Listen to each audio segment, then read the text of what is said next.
Testing, testing.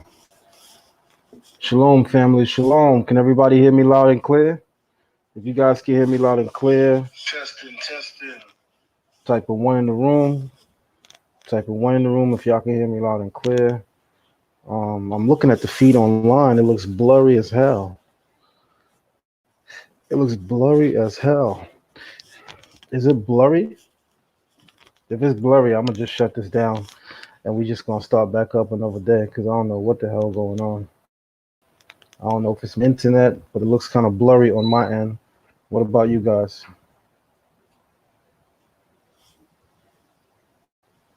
Yeah, it blurry. Yeah, look kind of blurry, right? The hell going on, man? Why you two playing with me? Why is you two playing with me? It is blurry, yup. Yep. Not sure why it's blurry. Not sure why it's blurry. Um, hmm.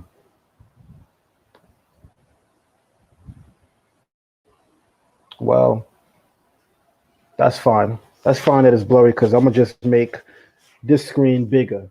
How's everybody doing? Shalom to everybody. Hope everybody's doing good. Let's get it in. We've been having some fun. We've been having some fun, and we ain't gonna stop now. We've been having some fun, and we're not gonna stop now.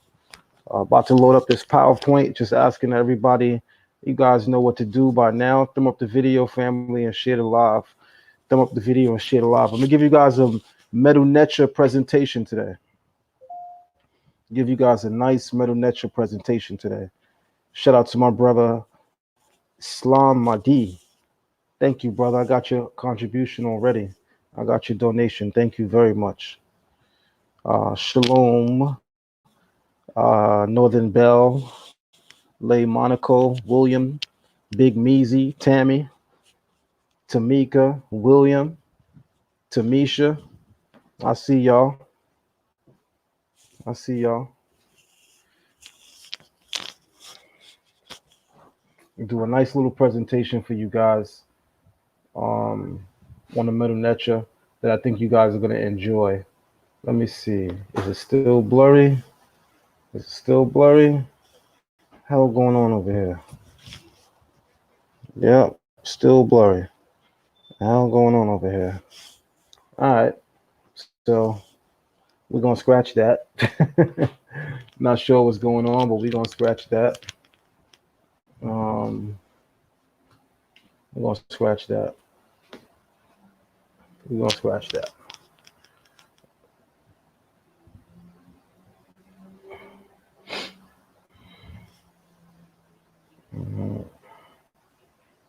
All right. Either way, the show must go on. Peace, shalom to everybody. Peace, shalom to everybody. I'm gonna give you guys a nice little brief introduction to ancient Kemetic or ancient Egyptian Medu Neter hieroglyphs. I'm gonna give you guys a nice introduction to ancient Egyptian hieroglyphs. All right. All right. All right.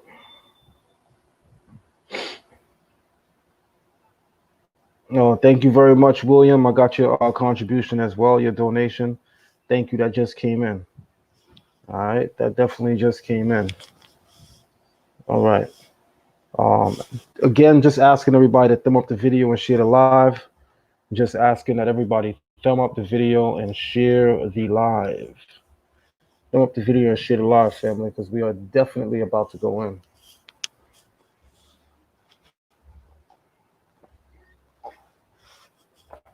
We are definitely about to go in.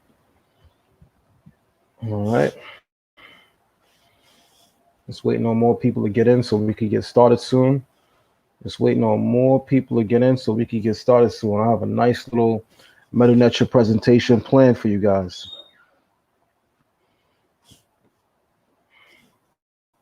Sorry, my brother. I appreciate the contribution. Thank you. Thank you. So yeah, definitely got a nice little contribution to share with you guys today. I think you guys are gonna enjoy this. Give you a little crash course in how hieroglyphs work. I'll give you guys a little crash course in how hieroglyphs work.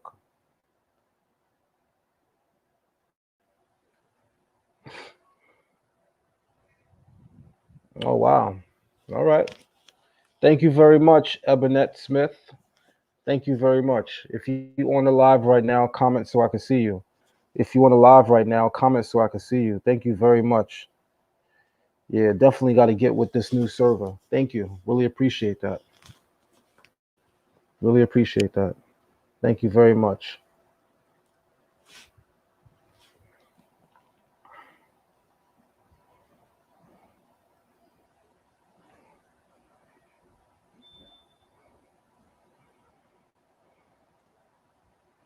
All right. Yes, Medu Neter is much older than Paleo Hebrew. In fact, Paleo Hebrew derives from Medu Neter. In fact, Paleo Hebrew is a direct descendant of Medu Neter. It's something I teach in my classes so that people could see. Medu Neter is not older than the Hebrew language at all, but the Medu Neter script is older than pictographic Hebrew as well as Paleo Hebrew. That's a fact. The Medu Neter script, the hieroglyphic script, is older than Paleo Hebrew and pictographic Hebrew. People need to know that. Very, very important. Again, thank you very much, Ebenet. I hope I'm pronouncing your name right. If you're in the chat room, comment. That way I know who you are. And thank you very much again. Thank you very much. Much appreciated. With that being said, y'all, let's get it in. Let's get started. Let me see how many likes we got so we could go. See how many likes we got. All right. Let's get those likes up, family, so we can get this presentation started. The haters already in the building. You see a thumb down already. They thumbing down. We didn't even give a presentation yet. Gotta love a hater, boy. They let you know that you are on your job. But to everybody else who came to support, thumb that video up. Thumb up that video, family. Thumb up that video because we about to get it in. All right.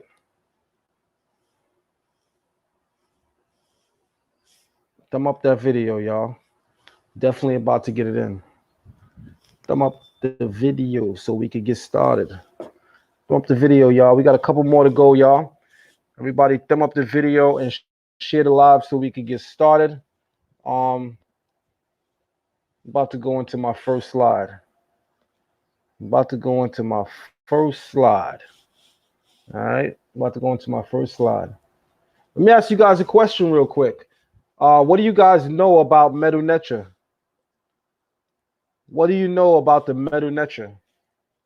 Somebody tell me something about the ancient Egyptian or ancient Kemetic language known as Medu Neter or Medu Neter. What do you guys know about it? Anybody, type something in the chat room. Let's get live real quick. What do we know about the Medu Neter, guys? What do we know about the Medu Neter? The inscription on the screen is how you write Medu Neter in Medu Neter. What does Medu Neter stand for? Does anybody know? Somebody tell me, what does Medu Neter mean? What does it mean? Why did the Egyptians call their language Medu Neter? Medu Neter. What does it mean? Anybody? Good. See, a lot of people don't know, which is in this sense, that's a good thing. That's why I'm actually doing the presentation, because I see a lot of people really don't know. So I'm hoping that my presentation will give you guys a better glimpse, a better eye view at it. So let me begin by letting you guys know. First of all, I'm gonna definitely ask everybody to thumb up the video. All right, we got we need more likes, family. Let's get those likes up, family, so I can get started with this lecture. Let's get those likes up, family. All right. So first and foremost, the term Medu means words in the plural. Words in the plural. If I want to say word in the singular, it's simply med. Med. But if I want to say words, I would say medu. Medu. All right? I would say medu. So medu means words, and neter is how you say God, divinity in the singular. You know, in the conscious community, they say we don't want to say that the neter is God. That's European. So we're gonna say divinity. Let me show y'all what's so silly about that. Let me show y'all what's so silly about that, because divinity is rooted in the word divine. Let me say that again. Divinity is rooted in the word divine, right? And the word divine means of God. So no matter which way you cut it, slice it, wrap it, you're still saying God, period. But y'all want to say divinity as if you're not saying God. Anyway, the term neter means God in the singular.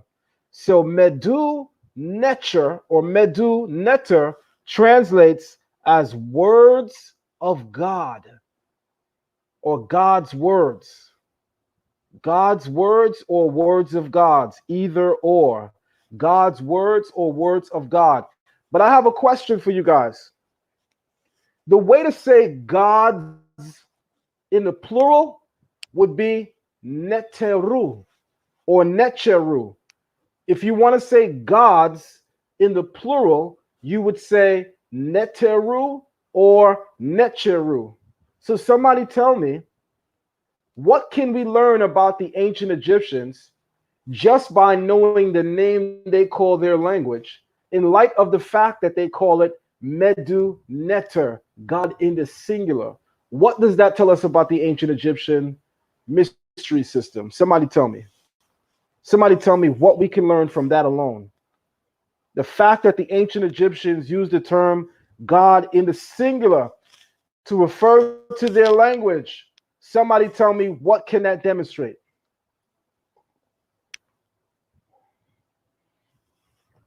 Absolutely, Tamisha. Absolutely.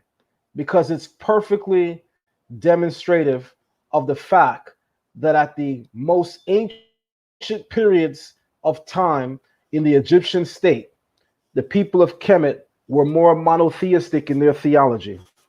The people of Kemet were more monotheistic in their theology, right? They did not see the one as many. They understood that the one is one. After a while, you see them begin to speak about the neteru or the necheru, right? But they call their language not Medu Neteru, but Medu Neter. Medu Neter. I think that's a very, very important thing to highlight in this moment, guys. I think that's a very, very important thing to highlight in this moment, and thus why I have highlighted it. All right. All right. Having said that, let's go on to my next slide.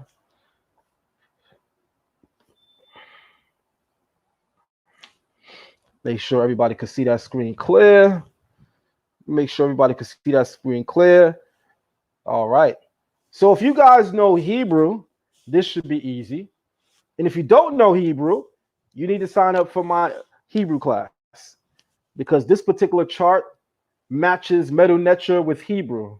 This particular chart matches Medu Neter with Hebrew, right? So I took the Hebrew letters. Thank you, our brother Marcus. Just got your donation, my brother. Thank you very much. This particular chart matches Medu Neter with Hebrew letters. So starting in the far right column, in the upper portion of the column, you can see that the letter Aleph is equivalent to the Medu Neter symbol vulture or eagle. Vulture or eagle. That's the Aleph. That's the A. That's the Aleph. That's the A. Then you have a foot. The foot, whenever you see the foot, That's a B. That's a B. And so far, just so you guys know, these are known as monoliterals. Monoliterals. Single sounded consonants. Single sounded consonants or signs. Single sounded consonants or signs. The ancient Egyptian language is composed of monoliterals, biliterals, where you have one letter or one symbol, but it has two sounds to it, or triliterals, where you have one letter with three sounds to it. I'll give you an example. You can take the letter Aleph in Hebrew, which is the English A. That's equivalent to the vulture in the Medu Neter, and that's a monoliteral, single-sounded consonant. A biliteral would be chem, which is the back of the crocodile, as you guys are going to see in a couple of moments. The back of the crocodile, as a symbol in the Medu Neter, it's a biliteral consonant or biconsonantal glyph. It has two consonantal sounds. Two sounds. All right, K and M. Then you have a triliteral. Then you have triliterals. Triliterals, a perfect example of a triliteral that all of you already know, even without knowing hieroglyphs, is the symbol Ankh. Ankh, that one symbol, the ancient Egyptian symbol that today resembles the cross, but was here long before the cross. That's a triliteral glyph or a triconsonantal glyph. Three letters, three consonants, three sounds. A, N, K. A, N, K. Ankh. That's an example of a triliteral glyph. All right, here we go. Under it, you have the jar stand, which is equivalent to the Hebrew letter Gimel. Whenever you see the jar stand, it's equivalent to the Hebrew letter Gimel, so it's a G. Then you have the Jed Cobra. By a show of ones, how many people have ever heard that there is no J in the Hebrew alphabet? By a show of ones, how many people have ever heard that there is no J in the Hebrew alphabet?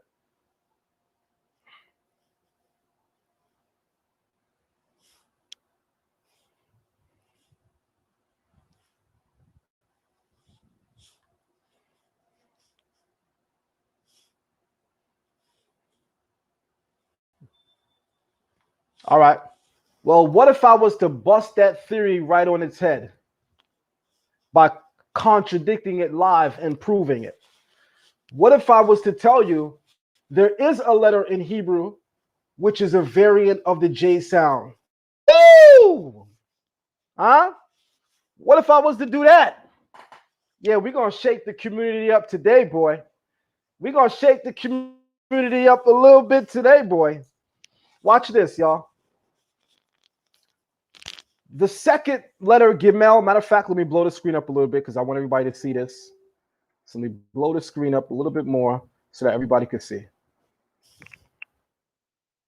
All right. If you know Hebrew, you can see that there are two Gimels here. If you know Hebrew, you can see that the letter Gimel is repeated here. All right. You can see that the letter Gimel is repeated here. All right. You have the first Gimel, which is equivalent to the jar stand on the left. And you have the second Gimel, which is the Egyptian snake. Now, I know many of you were told that the letter J is only 500 years old. But guys, that's absurd. Whoever said that, what they really meant to say, or probably should have said, is that the English letter J is 500 years old. That's what they should have said. But the letter J isn't 500 years old. And watch some of my most easiest proofs for that. The first proof that I'm going to give you is using the Medu Neter. You can go into Pre-Dynastic Egypt, where you find some of the earliest symbols for the glyphs. You can find the Jehuti glyph. I hope y'all heard me. You can find the symbol Jehuti. Jehuti. That's a J sound. So we know that the letter J at least goes all the way back to 3100. So I want to say to the Hebrew community, be very, very careful when you follow what people say without thoroughly researching what they're saying. The letter J is much older than 500 years old. It's only about 500 years old, perhaps to the English language, but it is not 500 years old in general. It is much older than that. You can find the letter J or the sound J right in Medu Neter. Even in pre-dynastic times, you can find that.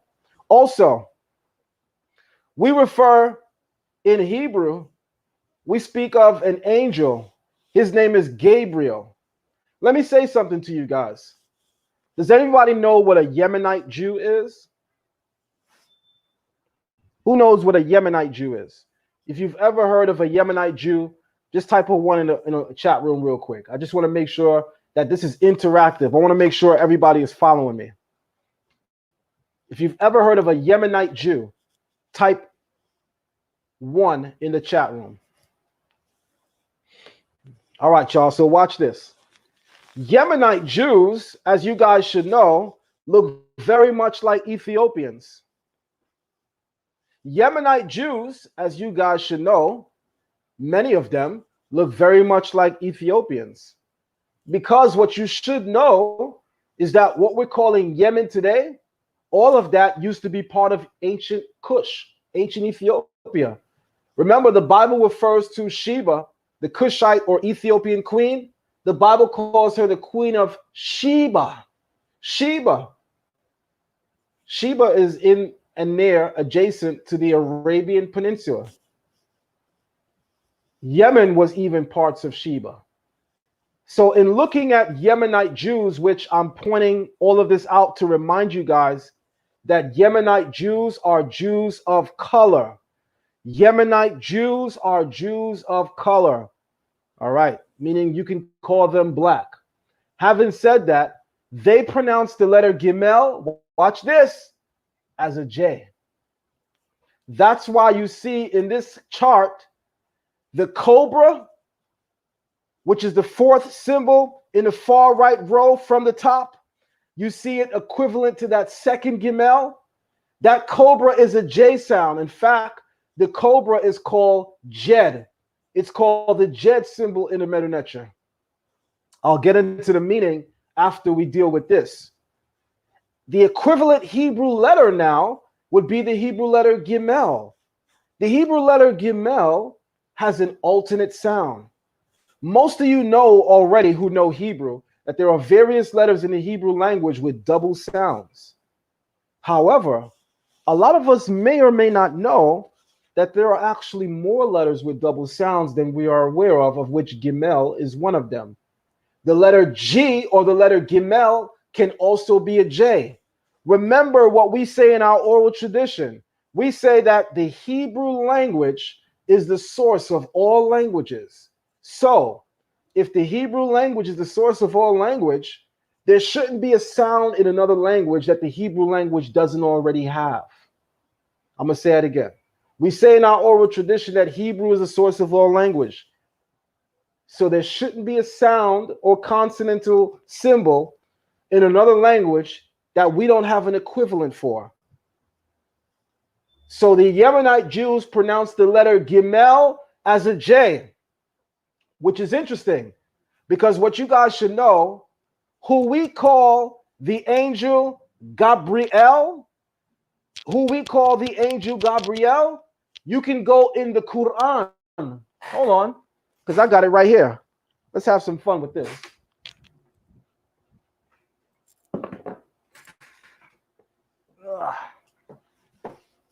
This is matter of fact, let me make my screen a little smaller so you guys can see me a little bigger. This right here is my all Hebrew Quran. This is the Quran in Hebrew. Say it again. This is the Quran in Hebrew.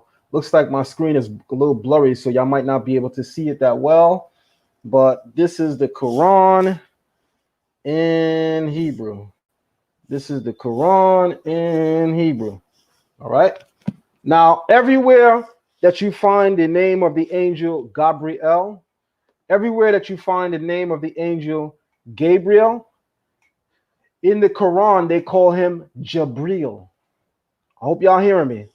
In the Quran, who we call in Hebrew Gabriel, they call Jabril with a J. They call Jabril with a J. All right? They call Jabril with a J, which is highly significant. Highly significant, guys. Even in English, some of you already know this because I know there's probably one Hebrew out there that's probably thinking, there's always that one Hebrew. What is Zion Lexx talking about? The letter Gimel is a G sound. It's not a J. There's no way. G don't make J. No, it don't. Really? Look at English. How do you spell gymnasium? Do you spell that with a J or do you spell it with a G?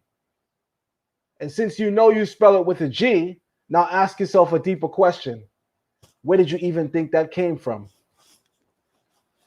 Let me sip on my tea.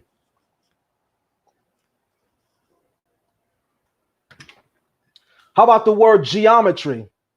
You also spell that with a G. I'm sure you don't spell that with a J. I'm hoping you don't spell that with a J. There are a lot of people whose names are Jeffrey, and not everybody spells it with a J. Some people spell it with a G. So where do you think the idea comes from, guys, that the letter G also has a J sound? Do remember, the English alphabet is an offshoot of what? The Greek and Latin alphabets. The Greek alphabet stems from what? Phoenician Hebrew. Phoenician Hebrew. I'll give you another example. In Hebrew, we have a letter called Pei. Matter of fact, we're going to get there in a moment. All right. So the letter Gimel can also be a J sound.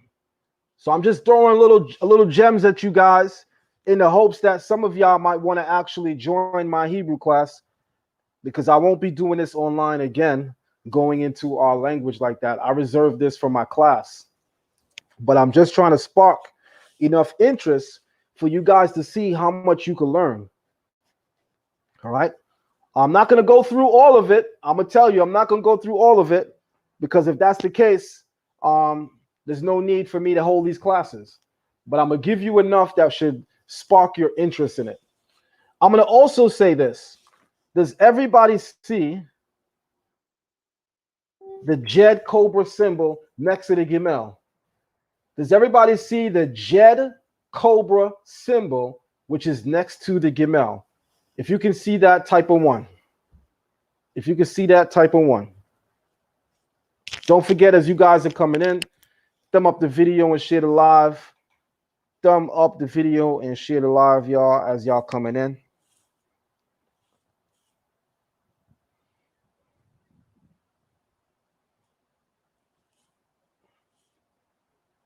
If you can see the Jed Cobra symbol next to the Gimel, type of 1. You should also be able to see my arrow. You should also be able to see my arrow. All right. All right, good. Now I want you to notice something. This is an upright snake, otherwise known as a cobra. There's another snake which is lying on its belly, and that's the horned viper that I'm pointing to here. That's the horned viper that I'm pointing to here. The equivalent to the horned viper in Hebrew is the letter Fe.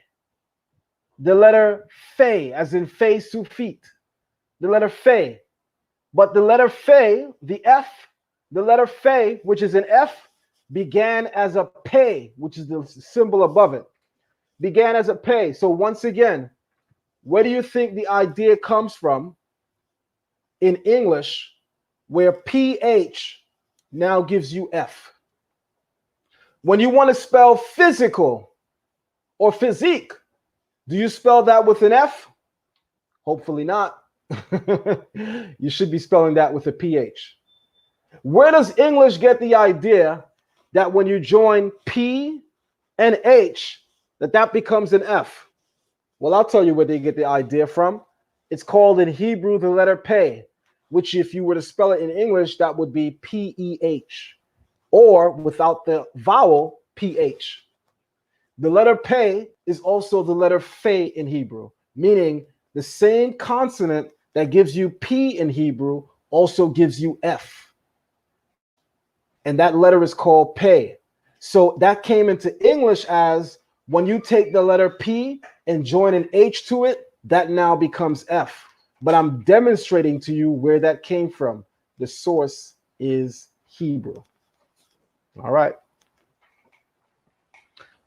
Also, in pointing out the horned viper, I do want you to note that the horned viper is on its belly and it has the F sound, and as a suffix, as the last letter or symbol in a hieroglyphic word, it is the masculine pronoun. He, him, his, it. He, him, his, or it. Now watch this. Going back to the Jed Cobra now, the Jed Cobra means to speak. And that's the upright snake. Come on. I know the Hebrew community is extremely intelligent.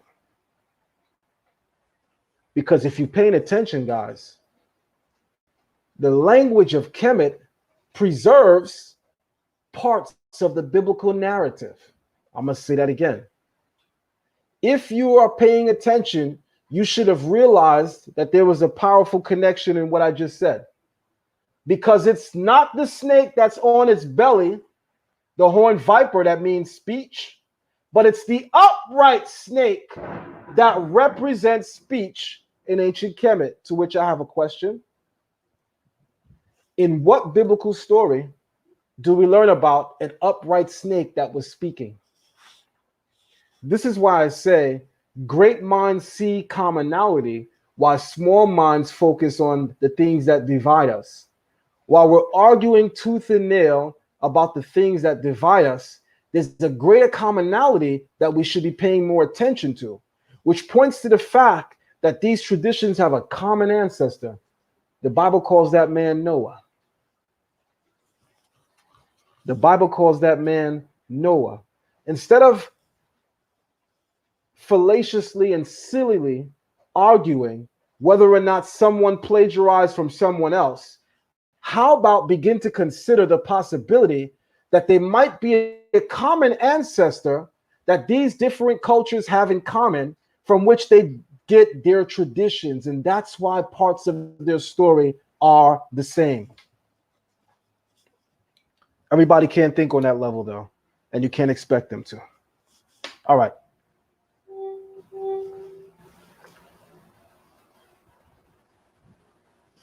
All right, once again, I'm not going to go through the whole list because this is an introduction to kind of tease you into wanting to join the classes so you can learn. All right, these are more glyphs here.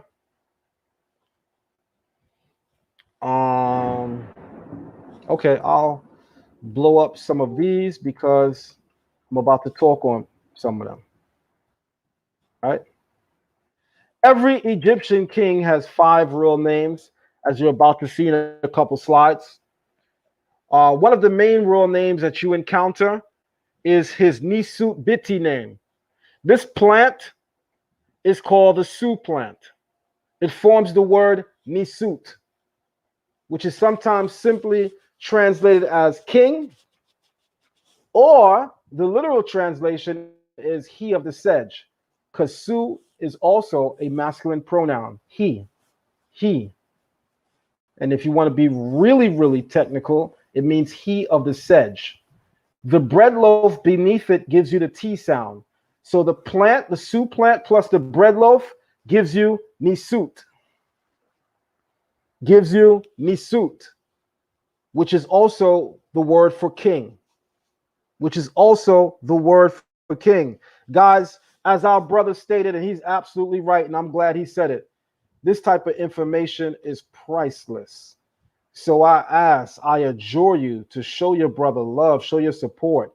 by donating to the platform, family. The information that I've been sharing with you guys is literally priceless. You don't even see people in their community really doing this like that. There's like literally 2 or 3 people in the entire Kemetic community that actually share Medu Neter teachings online on YouTube. Barely 2 or 3. All facts, no cap. And there have myriads of teachers on the Kemetic culture, but there's barely 2 or 3 of them. Also keep in mind, there's no one in the Hebrew community doing that. Literally, no one but your brother. So as our brother said, this info is priceless. So let's show love because it's not easy. Donate if you can. If you cannot donate, you can contribute by actually sharing the live. That's how you can contribute, by sharing the live. All right. Thank you very much. Thank you, my brother Glacier. Thank you for your donation. I've just seen you too. Thank you. So here we go. Let me get back to the let me get back to where I was at. All right.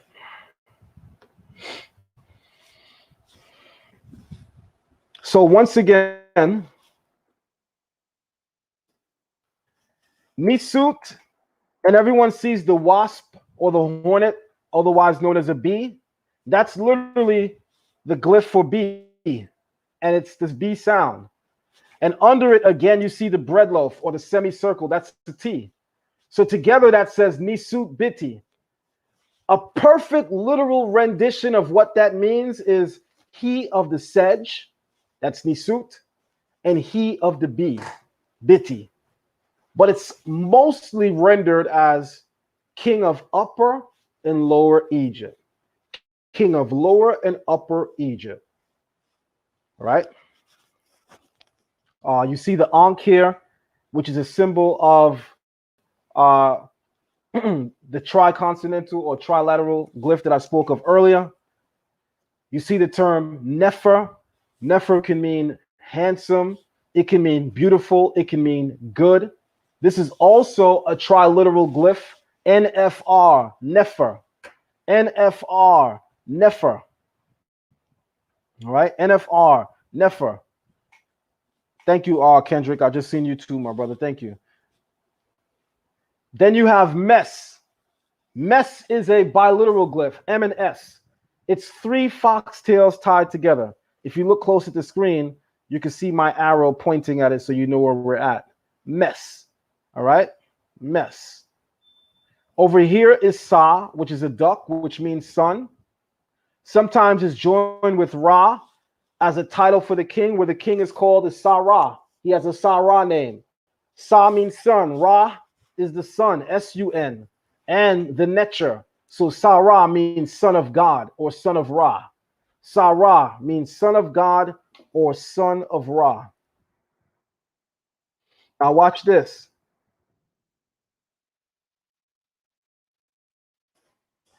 This glyph right here is called Setep. Setep.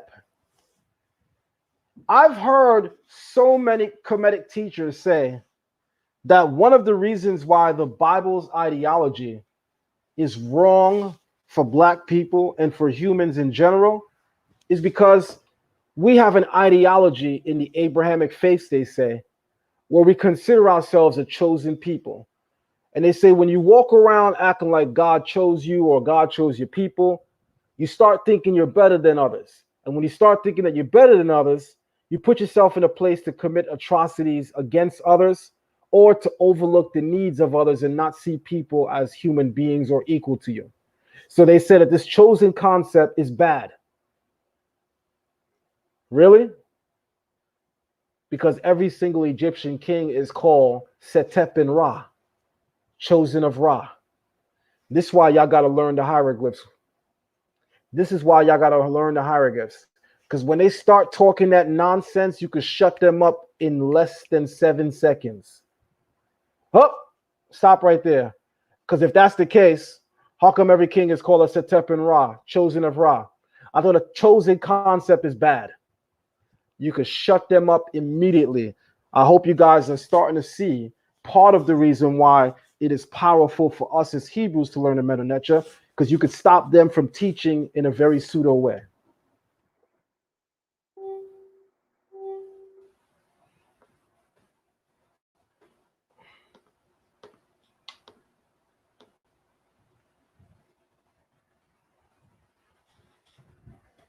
All right. These are some more glyphs. I'm not going to go through all of them right now, but these are definitely some more glyphs. Here's the glyph I'm going to go through. Does anybody recognize this glyph?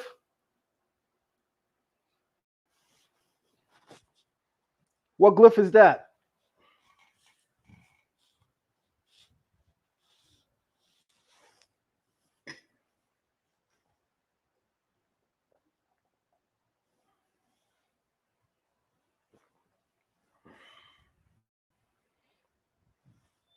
Per-ah. How do you say Pharaoh in Hebrew? La'el. Shalom, La'el. I seen you in the chat room. How do you say Pharaoh in Hebrew, La'el? Let the people know.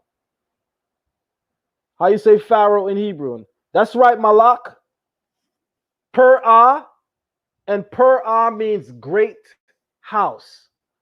Brother Malak is in my Hebrew/hieroglyphic class, so he jumped on that real quick. That says great house. Guys, y'all could know this too, just like that, real quick, if you took these classes, which are powerful. So this glyph is per-ah. Per-ah. Per-ah. P-R-A-H. Per-ah. Per means house. Ah means great. Originally, this name did not represent the king alone. Originally, this name represented the governmental structure of Egypt. And then eventually it represented the king personally. Doesn't that sound familiar? Because a reporter could say live from the White House, and that could have one of two meanings.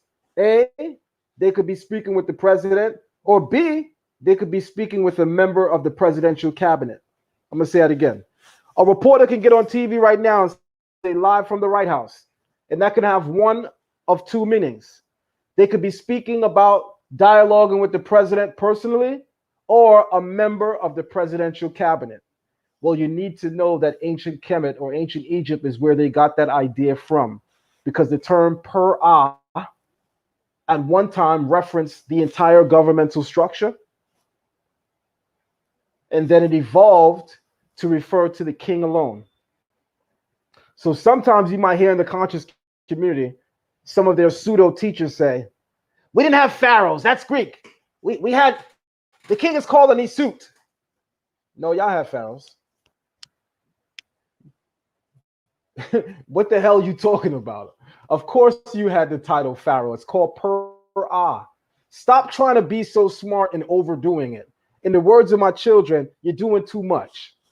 I've heard several Kemetic teachers make silly statements like, we didn't have pharaohs. The king is called Nisut. Yeah? So how come I can find the term per-ah in a Shenu alongside of the Nisut, the king's name? What are y'all talking about? And I can tell you what period in Kemet that the term per-ah or great house or pharaoh is prevalent.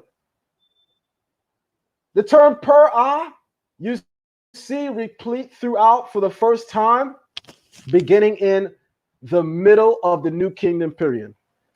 And certainly by the time you get to the New Kingdom period, especially the middle and old, you see it all over the place. But one of the earliest places you see the term per-ah, great house, referring to the Nisut, the king alone, is in the Middle Kingdom period. Which, if you guys want some real knowledge, that's your clue for when the patriarchs come into Kemet. And that's also your clue that Hebrews wasn't making pyramids. Y'all want to follow me on this one? Watch this.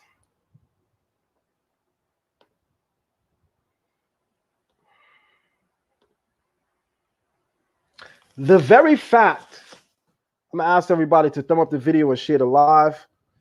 Thumb up the video and share it live. The very fact that the Bible speaks of Abraham encountering someone called Pharaoh automatically lets you know what time period Abraham came into Egypt. Because the Bible would not be calling Egyptian kings pharaohs if Abraham came into Egypt in the Old Kingdom period. That was not an Old Kingdom period term, title, or designation for the Nisut, the king. The term Per'ah or Pharaoh comes into use in reference to the king about the Middle Kingdom period. So the fact that the Bible describes Abraham encountering someone called Pharaoh lets you know Abraham comes in during the Middle Kingdom. And then guess why that's so interesting? Because all of the pyramids were built during the Old Kingdom. So Hebrews didn't come in building pyramids. Pyramid building predominantly takes place in the Old Kingdom. Abraham comes in the Middle Kingdom. What's part of our clue? Well, the chronology is part of our clue. Abraham's timeline. The Bible holds Abraham's timeline as 2000 BC. That's Middle Kingdom period. But let's say you didn't know the chronology. Just look at the terminology. The Bible speaks of Abraham encountering an Egyptian ruler that the Bible calls Pharaoh. That term comes into office during the Middle Kingdom period. You guys are getting so many gems right now, it's not even funny. But let me proceed.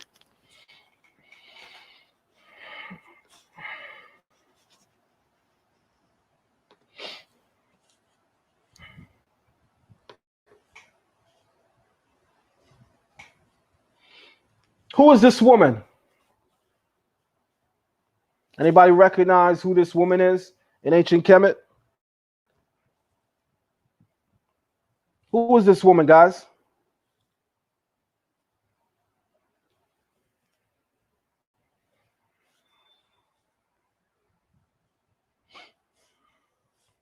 Somebody write her name in the chat room. Somebody tell me who is one of the most famous women in all of Kemet. Write her name down. No right or wrong answers, because her name is not on the screen. There we go, La'el Yisrael. There you go. Hatshepsut. Hatshepsut. And this is her name in the Medu Neter. And this is her name in the Medu Neter. This is her name in the Medu Neter. The names of kings are placed in an elliptical, like what you see on the screen. The French, when they arrive in ancient Kemet, Napoleon and his army, and he encounters this symbol, he says, looks like our gun cartridges, which in French is called a cartouche. So that's why in Egyptology, this symbol is called a cartouche, because Napoleon, the French general, when he came into Egypt, when he marched his army into ancient Kemet, he said it looks or resembles their cartouches, their gun cartridges. The ancient Egyptians would have been horrified by that, because the elliptical in which you put the name of a ruler or king is seen as a symbol of life, is seen as an extension of Re or Ra, God. So they would have been horrified that an instrument of death, a gun cartridge, is what people are calling it today. The Egyptians call it a shenu, a shenu. And the name of rulers, kings, go inside the shenu. Hatshepsut's name is inside of this shenu. You see her name also here. You see her name also here. I'm going to give you guys a nice translation. Give you a nice translation. You have the single reed leaf, which is an I. You have the game board, which is MN, right? That's a biliteral glyph, M and N. You have the water ripple, which is simply N. So the single reed leaf is I or A, sometimes E. In this case, we're going to say A.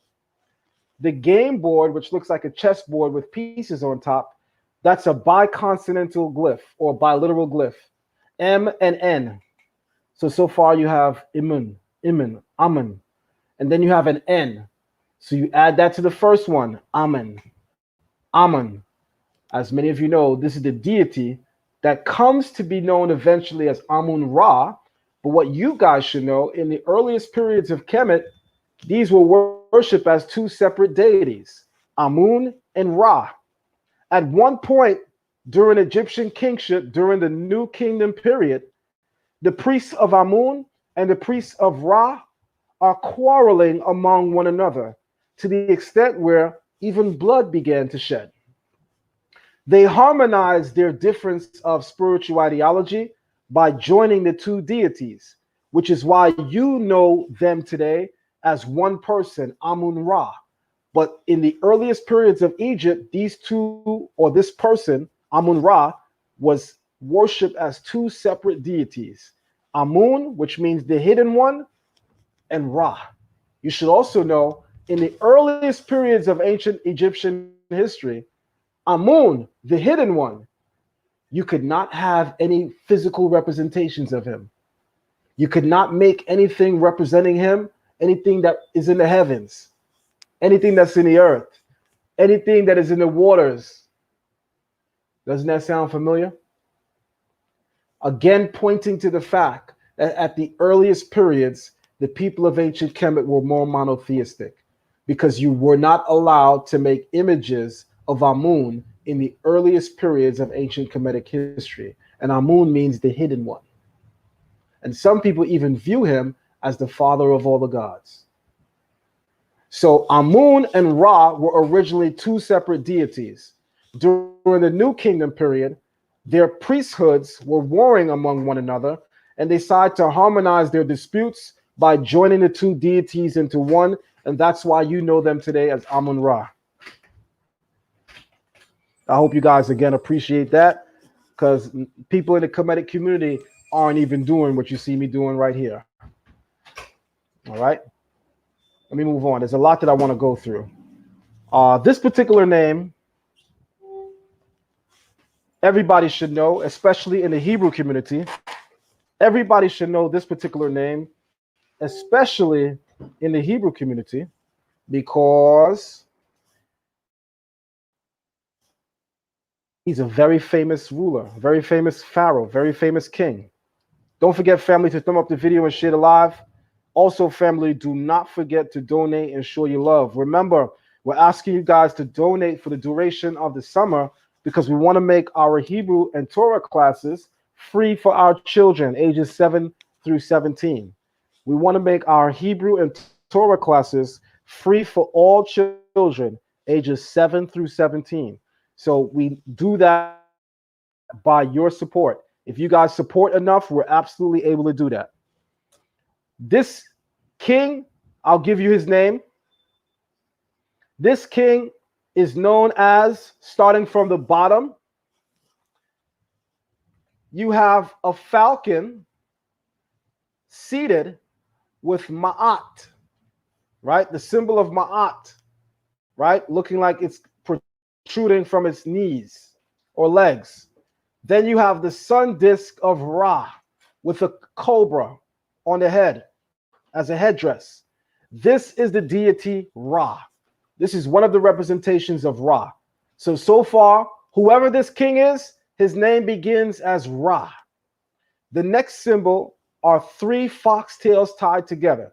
If you look very closely, you can see that there are actually 3 foxtails that are tied together.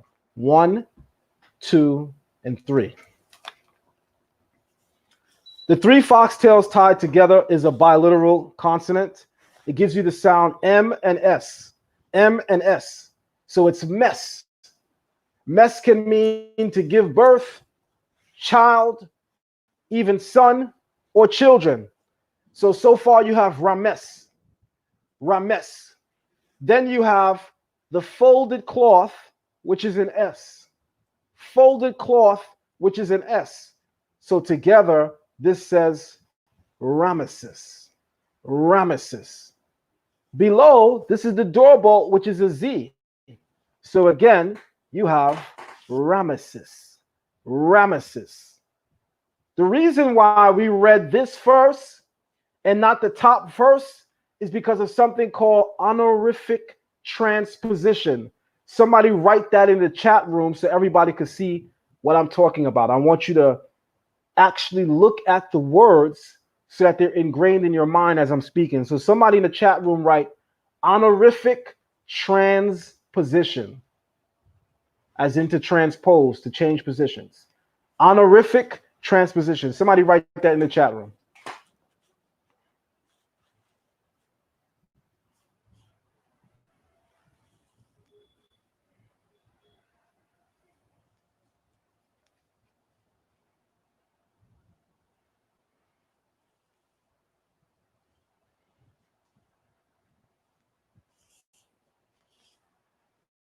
All right, there you go. What honorific transposition simply means is that honorific means to honor, transposition means to change positions. So even though in the writing, in the inscription above is written first, we still read the bottom one first, because the inscription above is the same one we just saw from the deity Amun. Remember, the single reed leaf is an I. The game board is the biliteral glyph MN. Then you have the water ripple, which is an N. Together, that is Imun or Amun. Imun or Amun. So this is the name of an Egyptian god. When you are speaking the name of Ramses, this particular title, you're not going to read Amun first, even though it's written first. You're going to read Ramses first. That's called honorific transposition, where in order to honor the deity, they write the name of the deity first, even though it's last in the order when you say the name. That's called honorific transposition. So Ramses' name is Ramesses Meri Emun. Ramesses Meri Emun. Meri, this canal glyph in the middle that you see my arrow pointing to, that means love or beloved. So Ramesses Meri Amun means Ramses, the beloved of Amun. Ramses, the beloved of Amun. The second one is Ramses' other name, right? This name begins as the canine is a triconsonantal glyph, WSR. That's this long stick with like the head of a dog or canine.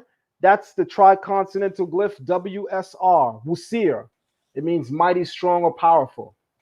Then you have next to it the goddess Ma'at. How do we know it's the goddess Ma'at? Well, it's a woman who's seated, and you see the telltale feather of Ma'at coming from her headdress. So far it says Vizier Ma'at. Mighty is the justice, because Ma'at can mean justice, law, truth. And then you have the sun glyph, which is Ra or Re. So together this is Vizier Ma'at Ra. Vizier Ma'at Ra. WSR Ma'at Ra. Vizier Ma'at Ra, which stands for mighty is the justice of Ra. So obviously, if you guys are following, there's no way in hell we should be allowing people in the Kemetic community to say that Egyptians weren't deeply spiritual, that they only dealt in science. Mighty is the justice of Ra? Really? That's a deeply spiritual concept. Then you have something called the Setep Glyph, which looks like a slide, I guess. You have the Setep Glyph. Remember, we said earlier that was the glyph for chosen. Below it is the water ripple, and that means of. The water ripple has the N sound, and it means of. So Setep N, chosen of. And then you have the sun glyph again, the circle, that's Ra. Setep Ra. So Ramses is called Ramesses Meri Emun. Ramses, the beloved of Amun. He's also called Vizier Ma'at Ra. Mighty is the justice of Ra. And every king is known as a Setep Ra, chosen of Ra.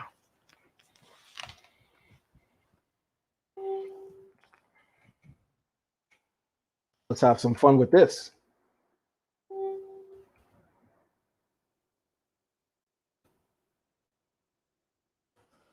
What is Joseph called in Egypt? Somebody tell me, what does the Bible call Joseph? What does the Bible say Joseph is? What does the Bible say Pharaoh promotes Joseph to? What does Joseph become when he comes out of the dungeon, comes out of the prison cell, translates the dream? Some people relate it to the dream stellar. What does the Bible say Joseph is called? What title did the Pharaoh place upon Joseph? What was Joseph's title? Somebody tell me.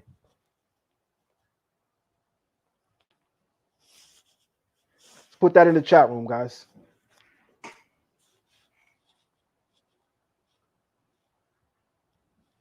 That's right. See Vizier or Viceroy. You see Vizier or Viceroy. What does that title stand for? What does it mean? What does it mean about Joseph? He's the third in command. He's the eighth in command. He's the ninth in command. He's an ambassador. He's a cupbearer. I don't know. He's the party decorator. He's the DJ. What does the title Vizier or Viceroy mean in ancient Egypt? Somebody tell me. I'm about to break down this whole scenery for you guys. But before I do that, I want you to tell me, what does Joseph's title entail? What did it make him?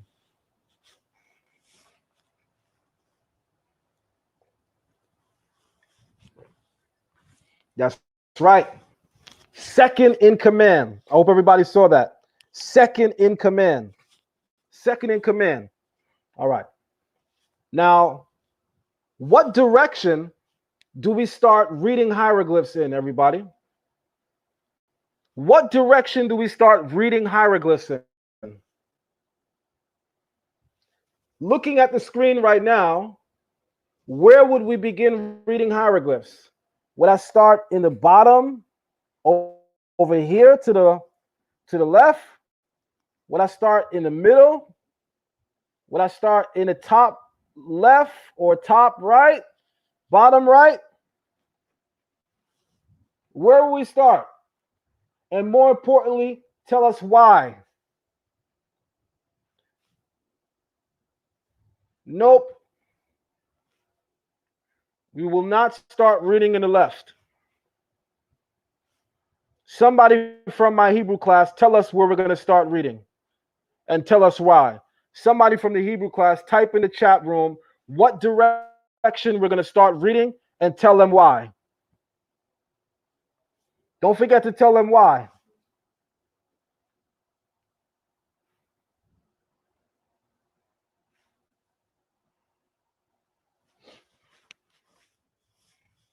That's right. That's right. Now tell them why we're going to read from the right. Tell them why. Come on, Hebrew class. Why are we going to read the hieroglyphs from the right?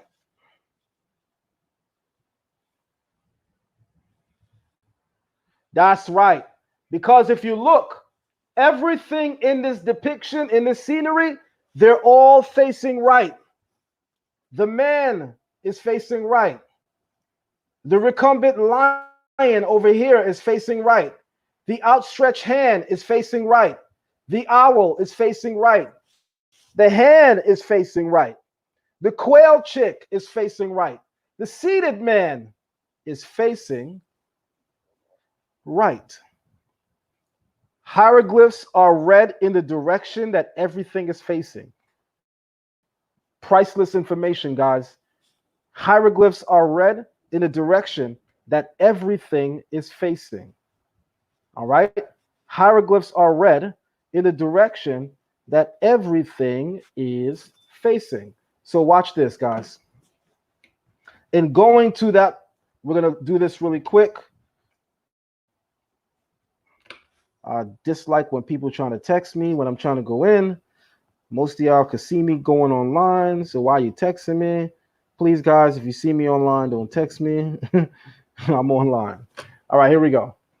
Starting at the far right. So we know it's top. There you go, top right. We're going to start reading at the top right. So hieroglyphs or the Medu Neter, we always begin the reading in the direction that everything is facing. So everything is facing right. So we're going to start reading in the far right corner. However, now we have to assess, are we going to read from the top or the bottom? Because we see that they're stacked on top of each other. So, where we're going to start reading in that case. So when you see hieroglyphs like that vertically placed, and you could tell they're vertical because you could see the line separating each column. So you could tell that they're in columns or they're in verticals, lines. When you see hieroglyphs written vertically like that, you always start at the top. Always start at the top. So remember, we said earlier, this is the soup plant and the bread loaf, right? Together, that's nisut. But we're not going to read that first. This right here is Hotep, and that's what we're going to read first. The Hotep glyph is a table with showbread upon it. A table with showbread upon it. That's the Hotep glyph. And that's the glyph you see my arrow pointing to right here.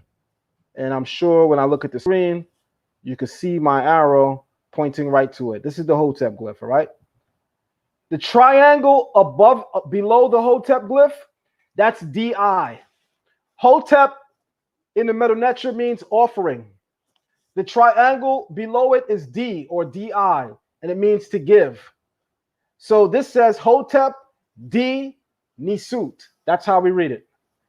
Hotep D Nisut, an offering which the king gives. An offering which the king gives. Who is the king giving his offering to? He's giving it to, you see the I above the throne? The throne is AST. Ast. Ast. The I is IR. The I is IR. So this is Asar. Some people say Usir. Some people even say Wusir. The Greeks say Osiris. Asar. And the symbol beneath the throne is what we call a determinative. A determinative classifies things in language. Let me give you an example. If I write on the screen right now 3.25, you don't know what that could be. It could be a math problem. It could be, degrees of longitude. It could be some kind of height. But if I put the dollar sign in front of that 3, I just wrote $3.25. So the dollar sign is called a determinative. So the seated deity with an Asiatic beard or a long beard, that's the determinative for God. That's the determinative for God and even king. So this says Hotep D Nisut, Asar, an offering which the king gives to Asar.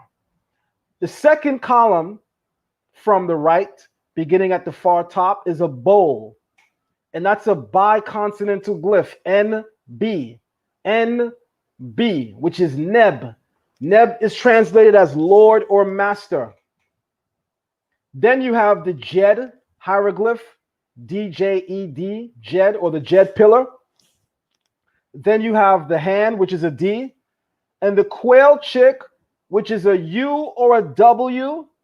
And then you have this symbol, which is Neat or Newt, and it's also a determinative. Hebrew class, this symbol right here with the cross inside of a circle, what is that a determinative of? What is that determinative telling us about this name? What is that determinative with the circle and a cross inside of it, Hebrew class? What is that telling us about the name?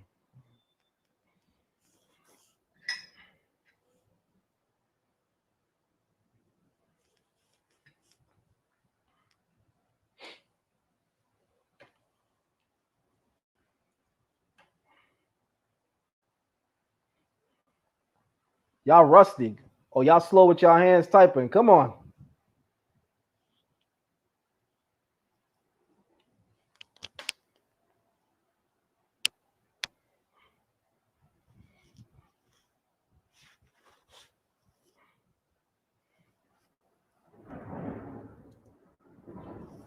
It's a determinative or classifier for village, city, or town. Village, city, or town. So Osiris or Asar is called Neb, master or lord, Jedu, the lord of Jedu, which is a sacred city that in the oldest times in the ancient Egyptian period was associated with huge parts of the Osirian mythology, Jedu. So he's called as a title Neb Jedu, the lord or master of the city or town of Jedu. Below it is this symbol here, which is Per Keru. Per Keru. Per Keru is literally translated as voice offering. Per Keru is literally translated, guys, as voice offering. So it says, Hotep di Nisut Asar, an offering which the king gives to Asar. Asar is now called Neb Jedu, the lord or master of Jedu. Then it says, Per Keru En, which means a voice offering of. A voice offering is a prayer. That's the way that the Egyptians stylized prayer. They refer to it as a voice offering. Even the Bible gives you a hint that prayer is a voice offering, because we read, guys, in the latter books of the prophets, I believe it's the prophet Hosea, where he says in Hosea chapter 14, verse 2, in the place of fatted rams and calves, offer unto him the sacrifice of your lips. The sacrifice of your lips. So your speech or your prayer is actually an offering. It's actually an offering. When you pray, that's an offering as well. So when we speak about the offerings that are brought to the temple, and when we speak about the temple as being a place of offering, what you guys should know is that the highest offering that you can offer in the Jerusalem temple is prayer. That's why in the Jerusalem temple, in the outer courtyard, right, in the inner courtyard, you have what's called the copper altar, which is the altar where all of the flesh sacrifices are offered. Then you get into the area adjacent to the Holy of Holies, and now you have the incense altar, otherwise known as the golden altar. Gold is a much more precious and superior alloy than copper. So the difference that it's showing you is that the flesh sacrifice is inferior to prayer, because in front of the golden altar, aside from it offering incense, the high priest prays there. He prays there. So, having said that, just looking at the setup of the temple, we have a clear-eye view of the idea that your prayer is an offering, and if you're paying real close attention, it's the highest offering that you can offer. The highest offering that you can offer. All right. That's information I usually drop in my Torah classes, but I'm just going to throw that out there for you guys. All right, so it says, Hotep de Nisut Asar, an offering which the king gives to Asar. Asar is now called Neb Jedu Pert Keru En, and that means the Lord of Jedu, a voice offering of. Who is the person giving the voice offering? That's the person standing right in front of you guys. The person actually presenting the offering is the person that's actually standing right in front of you. This man is the one that this is all set up for, as you guys are about to see. The recumbent lion that you just see, the forelegs and the head, that's called Heti. Heti, and that means governor. That's called Heti, and that means governor. So this person is a governor. Whoever this man is, he's a governor. He's also the same title that the Bible calls Joseph. You guys read in English where it says Vizier or Viceroy, but in the Medu Neter, a Vizier is an emir. Emir, somebody write that in the chat room. Emir.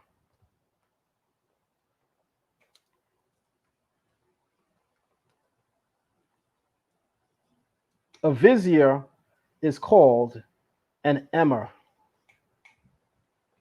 So that's Joseph's title in the Medu Neter, guys. If you were in Kemet while Joseph was there, you wouldn't say, I need to speak to the Vizier. You would summon the Emir. You would summon the Emir, and that's the owl and the mouth glyph. The owl is an M, and the mouth glyph is an R.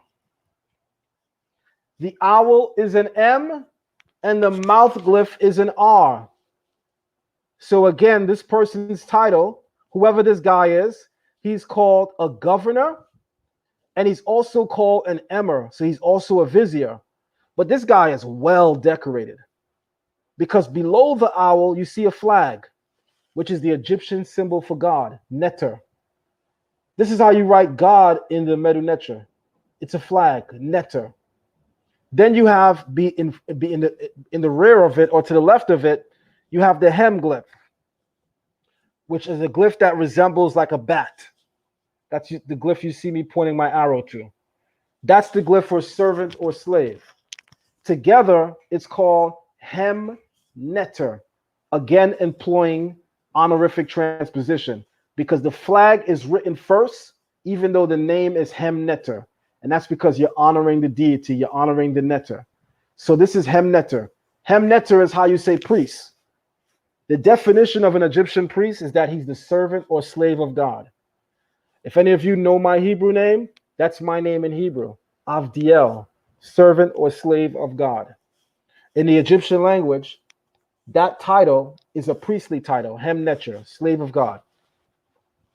Below, he's called a ruler. A ruler. This is a determinative for ruler. Then it says Chentet. Chentet. Chen, tetu. You have 1, 2, 3 dashes. That denotes plurality. All pluralities have the U sound, double O or U. So he's called the guardian of Chentu, of the temple cattle. He's called the guardian of the temple cattle. So this man's title is governor, vizier, priest, and guardian of the temple cattle. Now, here's what I want to say to you guys, because this is interesting. There's a term in the Medu Neter for slave or slaves with the determinative for a bull or an ox or a cattle at the end, just like you see the bull or an ox here. Because captured slaves, which is called a seker ankh, they were regarded as chattel slaves. The term chattel is the English word cattle, where they're treated like ox, sheep, bulls, chattel. So this term, guardian of the temple cattle, might actually refer to temple servants or slaves that were working and employed in the Egyptian temples. Because that determinative at the end, that cattle glyph, there are certain words in the Medu Neter where that is a determinative to represent chattel slaves. I thought that I mentioned that. Highly significant. And then we come to finally the name of this person. Below you see the Hoe, Hoe. That's called Mer. That's called Mer. Then you have 2 mouth glyphs. The mouth glyph is R. And you have a single reed leaf, which is I. So this person's name, who is a governor, vizier, priest, and guardian of the temple chattel slaves or temple cattle, he's called Meri. He's called Meri. All right, guys. Let me see what else I could drop on you. I'll do one more for you before we go.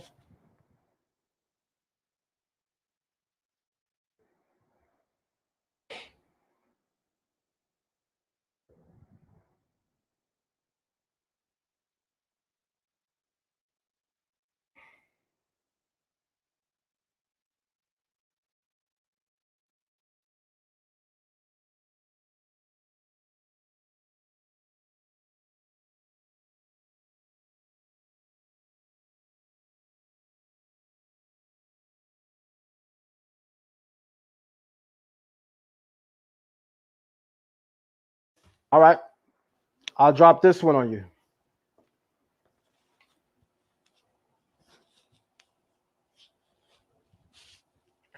This man is a captive, obviously. You see his hands tied behind his back. Classical Medu Neter symbol or artistic stylizing a captive. The double reed leaf is a Y. No, I'm not implying that that was Joseph. I'm just simply telling you what Joseph's title was. I read the man's name. His name is Mary. So that's not Joseph. The double reed leaf is a Y. The quail chick is you. Let me say that again. The double reed leaf is a Y. The quail chick is you. The hand is a D. And the reed shelter is an H. Guys, that's the name Judah, or in Hebrew, Yehuda, meaning Judah. Then you have the cubit, which is an M. You have the outstretched arm, which is an A. You have the recumbent lion, which is an L. And you have the cup, which is a K. Together, that's M-A-L-K, or the Hebrew word malak. Malak, which can refer to a king or the kingdom. And then you have at the very bottom the determinative for foreigner, kasut, K-H-A-S-U-T, kasut.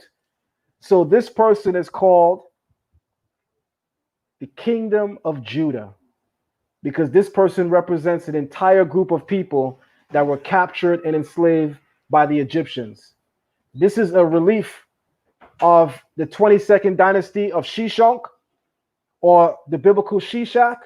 One of the peoples that he names on his relief when he comes into Canaan, that he says he captures and he conquers, he says is the kingdom of Judah. So again, we know that we are rendered in Egyptian history.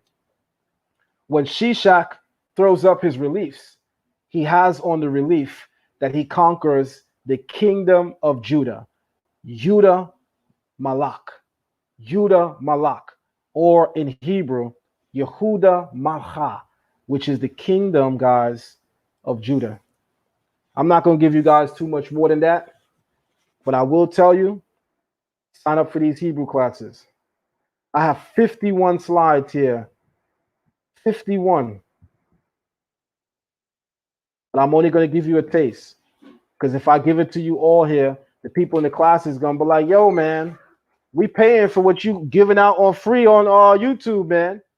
So if anybody wants to learn more, you can sign up for the Hebrew class, where you're going to learn biblical Hebrew, biblical Aramaic, and you're going to get an introduction to ancient Egyptian hieroglyphs. With that being said, guys, I hope you enjoyed today's live. I continue to ask you to support. We're trying to make our Hebrew class free for all children. So guys, show your love by supporting the platform. Make sure if you haven't donated, send a donation, send something. Anything is something. It goes towards the curriculum that we're going to have for the summer. We want to make our Hebrew classes free for children ages 7 through 17, but we need your help to do that, family. With that being said, I hope you guys enjoyed the little taste of this presentation. With that being said, enjoy your evening. Shalom.